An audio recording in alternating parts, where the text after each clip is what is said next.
আপনার কাছে একাধিকবার খবর এসেছে, আপনি হয়তো বুঝতে পারেননি।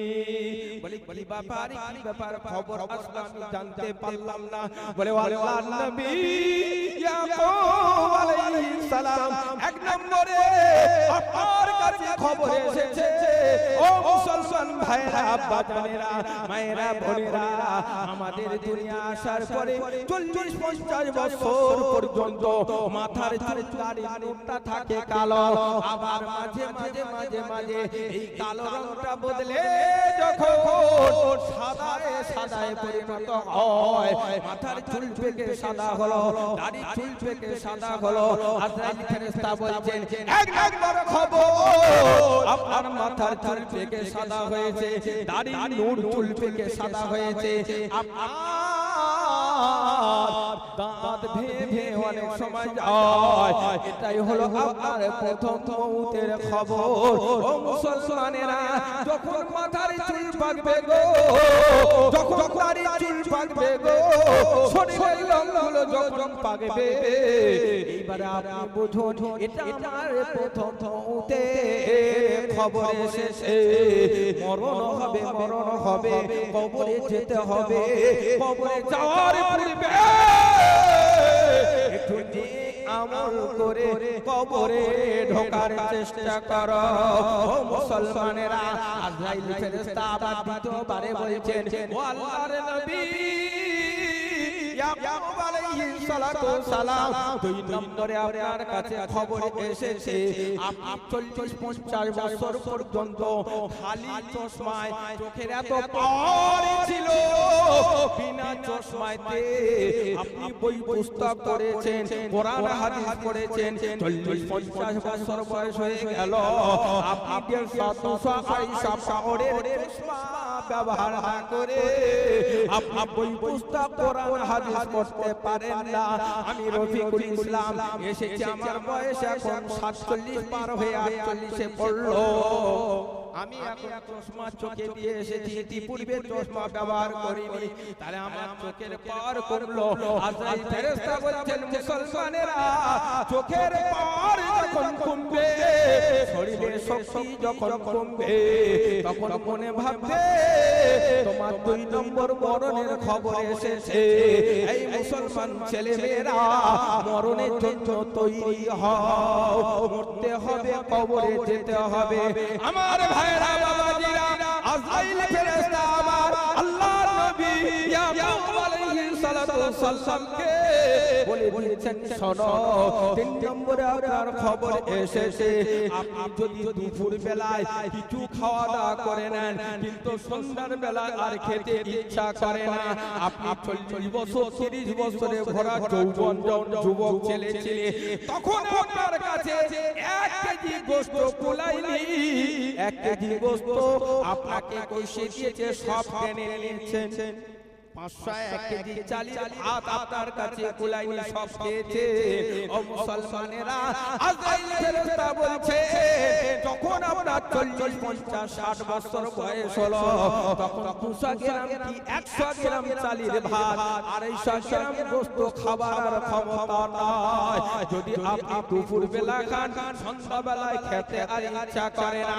শুধু তাই নয়, 30-40 বছর বয়সে যুবক এত জোরে জোরে হাঁটেন, এত জোরে জোরে ছুটছেন, দৌড়াতেন, আপনি মাথায় করে 1 কুইন্টাল কিংবা 1.5 কুইন্টাল শাকসবজি, ধান, চাল মাথায় করে বয়ে নিয়ে এক সময় এই নলিয়াখালী গ্রাম থেকে হেঁটে হেঁটে ভাওনখালীর হাট করেছেন, মাথায় করে মাল বয়ে, অনেক সময় মাথায় করে মাল বয়ে নদী পার হতে হয়েছে হেঁটে, মনে আছে ক্যানিয়ন নদী।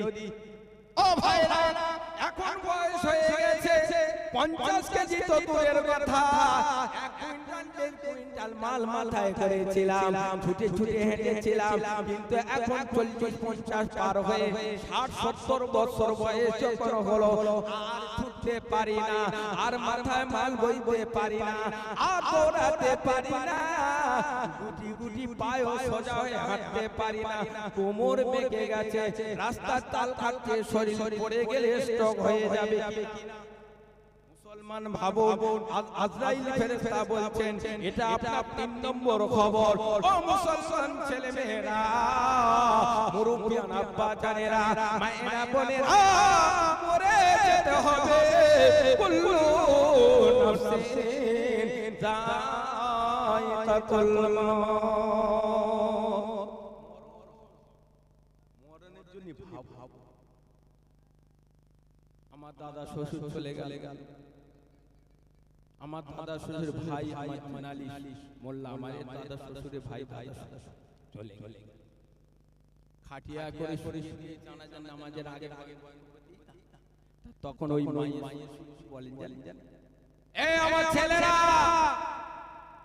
আমার ভাইরা, পাড়া প্রতিবেশীরা, আমি চলে যাচ্ছি, তোদেরও আমার পরে আসতে হবে, আমি যা ভুল করেছি ভুলটার করিস না। আমি যা ভুল করেছি, কবরে ঢুকছি, তোরা কবরে ঢোকার আগে সুদের যা পরিবর্তন হ। আল্লাহ ওয়ালা হয়ে কবরে আছে উপায় পাই।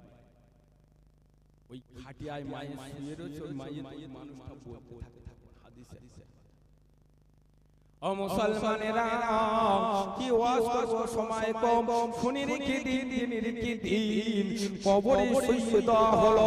সবার পরে রুমাত ফেরেশতা আসলো, কিছু বয়ান বক্তব্য আছে আমি ছেড়ে দিলাম, টাইম নেই। তারপরে রুমাত ফেরেশতার কাজ মিটে চলে গেল। এবারে ঢুকবে মুনকার নেকি দুই ফেরেশতা, কবরে ঢুকে বলবে মান রব্বুকা ওয়া মান নবিয়ুকা ওয়া মান দীনুকা। ও মুসলমানেরা, তার জবাবে আরবিতে আমাকে আপনাকে বলতে হবে। তিনটে প্রশ্ন হবে, মান রব্বুকা মান দীনুকা মান নবিয়ুকা। আরবিতে বলতে হবে, কি বলবেন? যদি না জানেন ইমাম সাহেব মাওলানা সাহেবের কাছে বসে শেখেন, তা না হলে ফুরফুরা শরীফের জমিনে আমার দাদা হুজুর পীর কেবলা দরবারে চলে যাবে। তা না হলে বসিরহাটের জমিনে বড় মাওলানা আল্লামা রুহুল আমিন হুজুরের দরবারে চলে যান। গিয়ে দাদা হুজুরের আদেশে নামাজ শিক্ষা লিখেছেন আল্লামা রুহুল আমিন হুজুর পীর কেবলা। বলবেন দোকানে কুতুবখানায় গিয়ে বলবেন দাদা হুজুরের আদেশে আল্লামা রুহুল আমিন হুজুর একটা দাও। ওই নামাজ শিক্ষাটা পড়বেন। ওই নামাজ শিক্ষার 9 পৃষ্ঠাতে লেখা আছে, ওই মুনকার নেকি ফেরেশতা যে প্রশ্নটা করেছেন তার জবাবটা এটাই ওতে লেখা আছে, রাদিতু বিল্লাহি রাব্বান ওয়া বিল ইসলামি দীনাও ওয়া বি মুহাম্মাদিন নাবিয়ান। সকলে বলুন সাল্লাল্লাহু আলাইহি ওয়াসাল্লাম। ওয়া বিল কাবাতি কিবলাতান ওয়া বিল মুমিনিনা ইখওয়ানা। সবাই বলুন আশহাদু আল্লাহ ইলাহা ইল্লাল্লাহু ওয়াহদাহু লা শারীকা লাহু ওয়া আশহাদু আন্না মুহাম্মাদান আবদুহু ওয়া রাসূলুহু লা ইলাহা ইল্লাল্লাহু মুহাম্মাদুর রাসূলুল্লাহ। সকলে বলে সাল্লাল্লাহু আলাইহি ওয়াসাল্লাম। এই যে কবরে সওয়ালের জবাব ওই দাদা হুজুর পীর কেবলার আদেশে বসিরহাটের হুজুর লিখেছেন। দাদা হুজুরের নামাজ শিক্ষার 9 পৃষ্ঠাতে এই কবরে সওয়ালটা লেখা আছে। এই নামাজ শিক্ষাটা কি রে? আপনি পড়ুন, আপনার বাড়ির ছেলে মেয়ে, আপনার বাড়ির আপনার বিবি, আপনার আব্বা মাদের এই দোয়াটা শিখে দেন। এই দোয়াটা শিখে শুধু মুখস্থ করে রাখলে হবে না। কিতাবে লেখা আছে প্রত্যেকদিন ফজরের নামাজ পড়ে 7 বার করে এই দোয়াটা পড়বেন। আর প্রত্যেকদিন মাগরিবের নামাজ পড়ে ওই দোয়াটা 7 বার করে যদি পড়ে, তাহলে কবরে গিয়ে আপনার জবানটা অনাকাল আরবিতে ওই দোয়াটা বলে দেবে। বলুন সুবহানাল্লাহ। কিনে মুখস্থ করে রাখবেন, নামাজ পড়বেন না, নামাজের পরে জিকির হবে না। এ আমলটা যদি না করে আমার নদিয়াখালী মুসলমান মা বোনেরা, ছেলেরা, মুরব্বিরা কোনদিন কবরে ঢুকে ওই দোয়াটা বলতে পারবেন না। কবর প্রত্যেকদিন 5 বার করে এই মানুষের কাছে উচ্চ স্বরে আওয়াজ দিয়ে বলে, আমি কবর আমার ঘরে ঢুকতে হবে। মুসলমান ছেলে মেয়েরা কবরে আসার পূর্বে তৈরি হয়ে এসো। যদি না তৈরি হও, আমি একটা আযাবের ঘাটি দরজা অশান্তির জায়গা, কষ্টের জায়গা তৈরি হয়ে যাবে। ও মুসলমান ভাইরা বাবাজিরা, এক নম্বর কবর আওয়াজ দিয়ে বলেন আমার ঘর হলো, আমার ঘর হলো নিরালাই নিঝুমের একা কাকার ঘর। ওই ঘরে তুমি কিছু সঙ্গে সাথী করে নিয়ে এসো। সাথে নিয়ে যাবে, বউ নিয়ে যাবে, ছেলে মেয়ে নিয়ে যাবে, কেউ যাবে কবর ঢুক তা কবর বলছে একটা কি সঙ্গে করে নেবে, কি সঙ্গে করে নিয়ে যাবে মুসলমান। ও মুসলমানেরা খেয়াল করুন, কবর বলছে আমার কবরের ঘরে যখন ঢুকবে তুমি কিছু সঙ্গে করে সাথে নিয়ে এসো। এক নম্বরে কোরআন শরীফ তেলাওয়াত করে কবরে ঢুকবে। দুই নম্বরে কবর বলছে আমার ঘরে তুমি বাতি নিয়ে আলো নিয়ে ঢোকো। বাতি আলোটা কি বলছে রাতের বেলা ওঠো, নফল নামাজ পড়ো, তাহাজ্জুদের নামাজ পড়ো, সালাতুল হাজতের নামাজ পড়ো, সালাতুল তাসবিহ নামাজ পড়ো, আর ওই নামাজের পাড়িতে বসে বসে কিছু জিকির করো। এটা হলো কবরের আলো। ও মুসলমানেরা, তিন নম্বরে কবর বলছেন আমি একা থাকার ঘর, আমার ঘরে কিছু সঙ্গে করে নিয়ে আসো, অর্থাৎ কিছু নেক অন্যান্য আমলগুলো করে কবরে ঢোকো। চার নম্বরে কবর বলছেন আমি হলাম সাপ বিচ্ছের দংশনের ঘর। ও মুসলমান ছেলে মেয়েরা, কবরে ঢুকবে যখন সাপ বিচ্ছে ঔষধ নিয়ে কবরে ঢোকো। সাপ বিচ্ছের ঔষধটা কি হাদিস পাকে এসেছে প্রত্যেকদিন বিসমিল্লাহির রহমানির রহিম এই দোয়াটা অন্তত 200 বার পড়ো। আহমেদ হুজুর পীর কেবলা মুফতি আজম মুজাফফর সিদ্দিকী হুজুর পীর কেবলা আদেশ করেছেন, হুজুরের মেজো সুযোগ্য সাহেবজাদা পীর আল্লামা কুতুবউদ্দিন সিদ্দিকী হুজুর কিতাব লিখেছেন ফতোয়া সিদ্দিকিয়া। ওই কিতাবের ভিতরে আছে বিসমিল্লাহির রহমানির রহিম কমসে কম প্রত্যেক নামাজে পরে ফরজ নামাজ আদায় করবেন, যোহরের নামাজ আদায় করবেন, মাগরিবের নামাজ আদায় করবেন, ইশারের নামাজ আদায় করবেন, আসরের নামাজ আদায় করবেন। মুসলমান ছেলেরা প্রত্যেক নামাজ শেষ হয়ে যাবার পরে আপনি অন্তত 19 বার করে, কোন সংখ্যা 19 বার করে আপনি ওই বিসমিল্লাহির রহমানির রহিম দোয়াটা পড়ে আমল করে কবরে ঢোকো। সাপ বিচ্ছে তোমাকে দংশন করবে না কবরে, এবং তুমি কবরের ভিতরে নিরালাই জমে বসে আল্লাহ পাকের কাছে একটু বেশি লম্বা করে দোয়া চাইতে জানো আপনার দুটো চোখ দিয়ে অসাধারণ একটু পানি যেন ওই মোনাজাতের মধ্যে গড়িয়ে পড়ে। ও মুসলমানেরা, 5 নম্বরের আমলটা কি করবেন? আল্লাহর নবী বললেন 5 নম্বরের আমল মুনকের নেকির জবাব সকল মুসলমান ছেলে মেয়েদের দিতে হবে। ওই 5 নম্বরের আমল হলো আপনি দাদা হুজুর পীর কেবলার জীবনী একটা নসিহতের কিতাব কিনবেন। ওই কিতাবে লেখা আছে প্রত্যেকদিন মাগরিব নামাজ বাদ কিংবা ইশারের নামাজের পরে যদি সময় না পান 24 ঘন্টার মধ্যে যে সময়টা আপনি পাবেন ওই সময়টা দোকানে বাজারে গল্প করে সময় নষ্ট করবেন না। আপনি মসজিদে চলে যান কিংবা আপনার ঘরে বৈঠকখানায় কিংবা দলিতে খানকা শরীফে গিয়ে একটু বসে বসে 200-300 বার করে বলে লা ইলাহা ইল্লাল্লাহু মুহাম্মাদুর রাসূলুল্লাহ, সকলে বলুন সাল্লাল্লাহু আলাইহি ওয়াসাল্লাম। এই কলেমা শরীফের আমলটা করতে বলেছে। 5টা এই 5টা আমল যদি না থাকে কবরে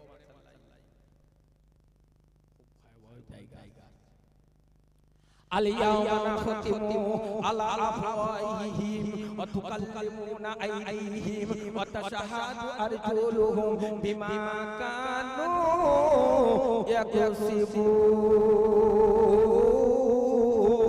আল্লাহ পাক আল্লাহ তাআলা 23 পারায় সূরা ইয়াসিনের মধ্যে এই আয়াতে কারিমাটা বলেন, ও মুসলমানেরা কান খুলে শোনো গো, কিয়ামতের মহাময়দান বড় মুসিবতের দিন। আপনার সঙ্গী কেউ হবে না, আপনার সাথে কেউ আসবে না, আপনার বিবি আপনার আপন হবে না, আপনার বাপ আপনার আপন হবে না, আপনার মা আপনার আপন হবে না, আপনার ছেলে মেয়ে আপনার আপন হবে না। আপনি যাদের মায়া মহব্বতে পড়ে আজ নামাজ রোজা কাজা করে ফেলেন, কেউ আপনার হবে না। ও মুসলমানেরা, ওই কিয়ামতের কঠিন মুসিবতের ময়দানে তিনটে আদালত বসবে। আদালতের ওয়াজ সময় নেই, একটা আদালতের কথা বলে যায়।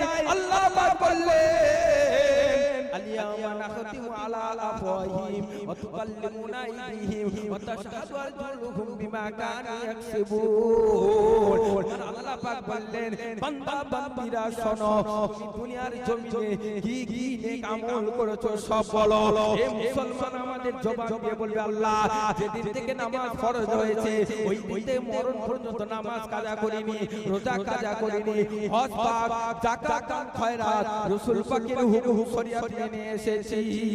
আমার আল্লাহ বলবেন, তুমি মিথ্যা বলছো। বলছে, না না আল্লাহ মিথ্যা বলিনি। তখন আমার আল্লাহ পাক আল্লাহ তাআলা আমার আপনার মুখে মোহর মেরে দেবে। আমার আপনার এই দুটো ঠোঁটের মাঝখানে জবান আর কথা বলতে পারবে না। মুখের দুটো ঠোঁটকে সেলাই করে দেওয়া হবে, মুখ আর কথা বলবে না। তখন রফিকুল ইসলাম আমাকে জিজ্ঞাসা করা হবে, এ রফিকুল ইসলাম, তোমার হাত ডান হাতটা বলো, তুমি কি নেক আমল করেছো? তখন এই ডান হাতটা বলবেন, আল্লাহ নেক আমল কিছু করেছে, বাকি কিছু অন্যায় অত্যাচার বেশি করেছে। আবার ফের বাম হাতটাকে জিজ্ঞাসা করা হবে, বাম হাত তখন আমার বিরুদ্ধে সাক্ষী দেবে। এবার আল্লাহ বলবেন, বলো রফিকুল ইসলাম, তোমার মুখের বিরুদ্ধে তোমার নিজের হাত বলে দিল, তোমার নিজের হাত তোমার আপন হলো না। তখন আমি হাতকে ধমকাবো, এই হাত এত যত্ন করেছিলাম, এত সেবা করেছিলাম, তোকে এত সাবান শ্যাম্পু ঘষে ময়লা তুলেছিলাম, তেল ঘষেছিলাম, আজ তোর শরীরে হাতের আঙুল যদি কেটে যায়, ইনজেকশন করেছি, ঔষধ খেয়েছি, যত্ন নিয়েছি, তুই আমার বিরুদ্ধে কেন বললি? ওই সময় হাত বলবে, দেখো আল্লাহ পাক আমাকে ক্ষমতা দিয়েছে এখন, কিন্তু পৃথিবীর জমিনে ক্ষমতা দেয়নি। আল্লাহ আমাকে ক্ষমতা দিয়েছে কোন আমাকে বলার ক্ষমতা দিয়েছে, সত্য আর মিথ্যা সঠিক কথাটা আমাকে হক বিচার করে বলতে হবে। সুবহানাল্লাহ। এবারে এদেরকে জাহান্নামে নিয়ে চলো, এবারে জাহান্নামের কাছে নিয়ে যাওয়া হবে, জাহান্নামের দরজা খুলে দেওয়া হবে, ঢোকানো হবে জাহান্নামায়। ওই সময়তে বলা হবে, না না এখন জাহান্নামে ঢোকাসনি, দাঁড়াও সবাই, সব জাহান্নামীরা সব জাহান্নামের দরজার কাছে দাঁড়িয়ে যাবে। এমন সময় রফিকুল ইসলামকে মুখে মোহর মেরে দেওয়া হলো, জবান বন্ধ করে দেওয়া হলো, দুটো হাতে মোহর মেরে দেওয়া হলো, হাতের জবান বন্ধ করা হলো। এবার রফিকুল ইসলামের ডান পাকে জিজ্ঞাসা করা হবে, বাম পাকে জিজ্ঞাসা করা হবে, হাতে আমার পায়ের আঙুলগুলোর মাথাতে জবান খুলে কথা বলবে। আল্লাহ জিজ্ঞাসা করে, রফিকুল ইসলাম দুনিয়াতে কি আমল করেছিল? তখন এই রফিকুল ইসলামের পা বলে দেবে, আল্লাহ অমুক জায়গায় জুয়া খেলা হচ্ছে, ছুটে গেছে, অমুক জায়গায় মেলা বসেছে, ছুটে গেছে আমার পা নিয়ে। আল্লাহ অমুক জায়গায় মদ খেতে গিয়েছে, অমুক জায়গায় জেনা করতে গিয়েছে, অমুক জায়গায় সুদ খেতে গিয়েছে, অমুক জায়গায় ঘুষ খেতে গিয়েছে, অমুক জায়গায় জুলুম করতে গিয়েছে, অমুক জায়গায় অন্যায় অত্যাচার করতে গিয়েছে। আল্লাহ এর বিচারটা আপনি করবেন। আমি রফিকুল ইসলাম জাহান্নামের দরজার কাছে দাঁড়িয়ে আমার পা খবর দিয়ে ধমকে আওয়াজ করে বলবো, আমার পা, আমি তোকে এত যত্ন করলাম, সেবা করলাম, আজকে তুই আমার বিরুদ্ধে কেন বললি বল? বলছে, দেখো আমার আল্লাহ আজকে আমাকে ক্ষমতা দিয়েছে বলার জন্য, আমাকে সত্য কথা বলতে হবে, হক কথা বলতে হবে। জোরে বলুন সুবহানাল্লাহ। আল্লাহ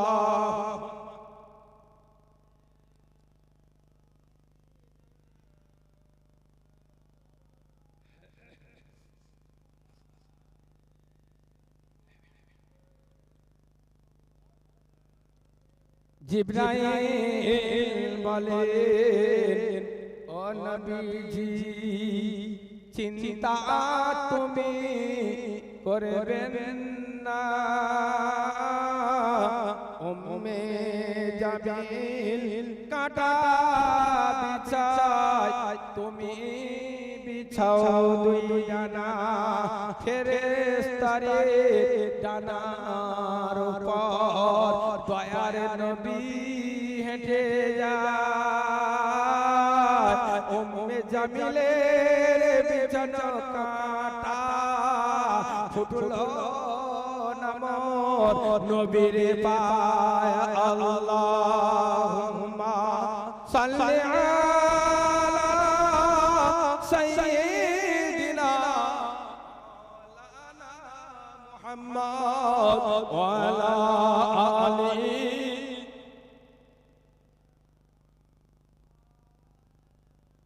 আমার মুসলমান ভাইরা, তিন শ্রেণীর মানুষের উপরে আল্লাহ পাকের লানত, জাহান্নামে যেতে হবে। এক নম্বর ওই মসজিদের ইমাম, যে ইমামে চলাফেরায় শরিয়ত সম্মত যদি না হয়, মুসল্লি যদি অসন্তুষ্ট। দুই নম্বরে ওই নারী, যে মেয়ে ছেলে তার ব্যবহারে তার স্বামী কষ্ট পায়, তার ব্যবহারে তার শ্বশুর শাশুড়ি কষ্ট পায়, ওই মেয়ে ছেলেটা জাহান্নামে, যত বড় নামাজি হোক না কেন, যত বড় কোরআন পড়নেওয়ালা হোক। তিন নম্বরে ওই মুসল্লি, যে মানুষটা আযান শুনে মসজিদে গিয়ে জামাত সহকারে নামাজ আদায় করলো না, ইচ্ছাকৃত অবস্থায় রাস্তাঘাটে, দোকানে, বাজারে, ঘরে, মাঠে ঘাটে নামাজ পড়ে, হ্যাঁ বাগের ভয় আছে মসজিদে গেলে তালি যেও না। দেখছি মানুষ তোমাকে ক্ষতি করে দেবে, মারধর করবে, কতল করে দেবে, তালি যেও না। রাস্তাঘাটে সাপের অত্যাচার যেও না। যদি এইগুলো কারণ না থাকে তাহলে তুমি শরীর ভালো থাকে। এই তিন শ্রেণীর মানুষের উপরে আল্লাহ অসন্তুষ্ট। সেই জন্য আমার ভাইরা বোনেরা, মায়েরা বোনেরা, কবরে সকলে চলে যেতে হবে, নেক আমল করুন। আমল ছাড়া কোনো উপায় নেই। প্রত্যেকই চিন্তা ভাবনা করুন, বরং সকলের হবে। আমার ভাইরা বাবাজিরা, এই যে ওয়াজটা করলাম, তিন শ্রেণীর মানুষের উপরে আল্লাহ অসন্তুষ্ট, জাহান্নামে যাবে। ফাজাইলে নামাজ, ওই কিতাবে লেখা আছে, মাওলানা জাকারিয়া রাহমাতুল্লাহ আলাইহি হুজুর সারপুরি হুজুর লিখেছেন কিতাব, মসজিদে ফাজাইল আমল আছে, দেখে নেবে। এটা হাদিস পাক। সেই জন্য বলি মায়েরা বোনেরা, তোমাদের একটা ঔষধ দিই, ঔষধটা খেয়ে নাও, ভালো হবে। ঔষধ না খেলে শরীর ভালো হবে না। অকরনা ফি বুয়ুতিকুন্না ওয়ালা তাবারুনা তাবারুজাল জাহিলিয়াতিল উলা। আল্লাহর কোরআন বলল, পৃথিবীর মুসলমানের মেয়েরা, এই যুবক যুবতীরা, পর্দা পুশিদার মধ্যে থাকো, আব্রুর ভিতরে থাকো। খবরদার, মাথায় মোটা কাপড় দিয়ে মাথার চুল চাপা দাও, গলায় পিছনটা মোটা কাপড় দিয়ে গলার চামড়া চাপা দাও, বুকে এবং পিছনে সমস্ত শরীরটা মোটা কাপড় দিয়ে ঢেকে দাও। ও মুসলমান ছেলে মেয়েরা, একটা নারী আর একটা নারী দেখে, একটা মেয়ে ছেলে আর একটা মেয়ে ছেলে দেখে আল্লাহ পাক স্বয়ং বলছেন পর্দা করো, জয় বলো সুবহানাল্লাহ। যদি এরকম পর্দার মধ্যে থেকে আল্লাহ পাকের নেক আমল করতে পারো মায়েরা, তাহলে আল্লাহ পাক আল্লাহ তাআলা কিয়ামতের কঠিন মুসিবতের দিন আমার আল্লাহ হযরতে মা ফাতিমাতুল জোহরা রাদিয়াল্লাহু তাআলা আনহার সঙ্গে আপনাকে হাসরে বিদার করে আম্মা জানের সঙ্গে করে আল্লাহ জান্নাতে রেখে দেবেন, বলুন সুবহানাল্লাহ। ও মুসলমান ছেলে মেয়েরা, একটুখানি কান খুলে শোনো। হযরত আম্মা জান রাবিয়া বসরি রাহমাতুল্লাহ আলাইহি গরীব ঘরের মেয়ে, পরের বাড়ি জিকিরের কাজ করতেন। তিনি কি আমল করেছেন? আমার ঘরের মা, আমার ঘরের বোন, আমার বিবি, আমার মেয়ে, ভালো করে শোনো, একটুখানি আমল করো। রাবিয়া বসরি কি আমল করেছিল? হযরত রাবিয়া বসরি হজে যাবেন বলে নিয়ত করে বার হয়েছেন। ওদিকে আল্লাহ পাকের সাধনা করে করে আল্লাহ জিকির করে করে আল্লাহর খাঁটি ওলি হয়েছেন হযরতে আল্লামা ইব্রাহিম আদহাম রাহমাতুল্লাহ আলাইহি। তিনিও আল্লাহর ওলি হয়েছেন। এমন সময়তে ইব্রাহিম আদহাম তিনি নিয়ত করে বার হয়েছেন আল্লাহর কাবা বাইতুল্লাহ তওয়াফ করবেন, আল্লাহ রাসূলের রওজা পাকটা চোখে দর্শন জিয়ারত করে আসবেন। এমন সময় হযরত ইব্রাহিম আদহাম রাহমাতুল্লাহ আলাইহি বাড়ি থেকে বার হয়েছেন, হজ পাকে যাচ্ছেন। যাওয়ার পথে এক পা দুনিয়ার জমিনে ফেলেছেন, দুই রাকাত নামাজ পড়েছেন, আবার এক পা ফেলেছেন, দুই রাকাত নামাজ পড়েছেন। এইভাবে নামাজ পড়ে আল্লাহর কাবায় তওয়াফ করতে চলেছে। জোরে হবে না? কত বড় নামাজি বান্দা গো! এক পা ফেলে ফেলে দুই রাকাত পড়েছেন, আবার এক পা ফেলে ফেলে দুই রাকাত নামাজ পড়েছেন। ও মুসলমানেরা, হযরত রাবিয়া বসরি উনি হজ পাকে চলেছেন।